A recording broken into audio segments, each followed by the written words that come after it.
Hola, ¿qué tal? ¿Cómo están? Les doy la bienvenida a esta nueva cápsula de los talleres de programación Yo sé más para seguir revisando el concepto de recursión, esta vez aplicado a otro clásico problema como lo es Fibonacci.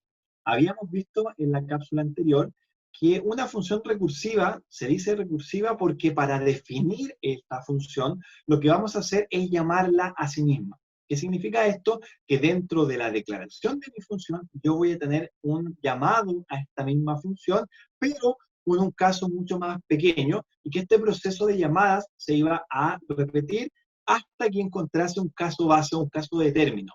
En particular, para el ejemplo del factorial, habíamos definido que era el 1. Por lo tanto, mientras el número fuese mayor que 1, yo iba a tener que llamar a esta función factorial, que era lo que ocurría con el 3 factorial, que llamaba al 2 factorial, y para calcular el 2 factorial, yo llamo al 1 factorial. Dado que el 1 factorial es nuestro caso base, dejo de hacer la llamada, y eso nos permite tener una salida dentro de mi función.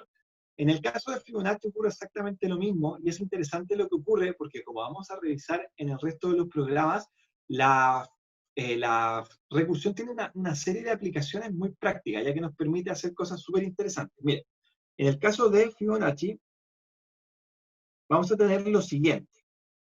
Podemos decir, por ejemplo, que el Fibonacci, ¿cierto? El Fibonacci de 0 va a ser 0. Y podemos decir que el Fibonacci de 1 va a ser 1. Por lo tanto, estos serían los casos que van a permitir terminar la ejecución de mi función. Por ejemplo, si quiero calcular el Fibonacci de 1 o el Fibonacci de 0, ya que ya no debo hacer llamadas nuevas a esta función. Y voy a definir de una forma general que el Fibonacci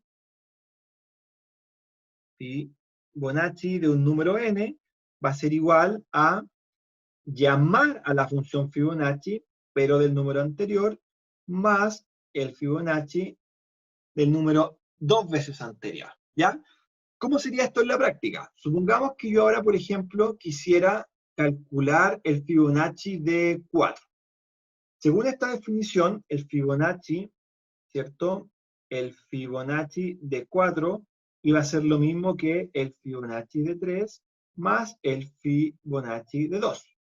Pero yo me estoy dando cuenta que el Fibonacci de 3 yo lo podía definir como el Fibonacci de 2 más el Fibonacci de 1. Y en el caso particular del Fibonacci de 2, yo lo puedo definir como el Fibonacci de 1 más el Fibonacci de 0, ¿cierto? Por este lado ocurre lo mismo. El de 2 sería el Fibonacci de 1 más el Fibonacci de 0. Si este número fuera más grande, probablemente yo tendría más llamadas a otros números. En el caso particular de acá, yo ya sé que estos eran mis casos bases. Lo habíamos definido al principio, por lo tanto, yo sé que esto es 0, esto es 1. Por lo tanto, el Fibonacci de 2 va a ser igual a ¿qué cosa? A 1. En el caso puntual de acá, eso yo sé que también es 1. Por lo tanto, el Fibonacci de 3, ¿cuánto va a ser? 1 más 1 me va a dar que es 2. Por otro lado, el Fibonacci de 2 sabemos que es lo mismo que el Fibonacci de 1 y el de 0. El de 0 habíamos dicho que es 0, el de 1 es 1, por lo tanto el Fibonacci de 2 va a ser igual a ¿qué cosa? A 1.